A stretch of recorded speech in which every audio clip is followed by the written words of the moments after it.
یہ کشمیر میں جو ٹیررسٹ اٹیک ہوا ہے، میں اس کی سخت مذمت کرتا ہوں اور اس کو کنڈیم کرتا ہوں. ایسا ہونا نہیں چاہیے. ہماری ہندوستان میں ایسا انٹروژن یہ کبھی ہم برداشت نہیں کریں گے.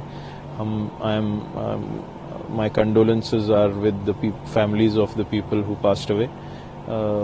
میں اس کی سخت کنڈیم کرتا ہوں ایسے ٹیررسٹ اٹیک کو. اور یہ ایسے اٹیکس کا یہ جو ٹیررزم ہے اس کا اسلام سے کوئی لینا دینا نہیں ہے. These people are anti Islamic also, کیونکہ یہ اسلام میں صرف پیس بتائی جاتی ہے، بلکہ سارے جتنے مذاہب ہیں، جتنے ریلیجنز ہیں، یہ سب پیس کا میسج دیتے ہیں. کسی بھی ریلیجن میں ٹیررزم کا کوئی اس سے تعلق ہی نہیں ہوتا ہے.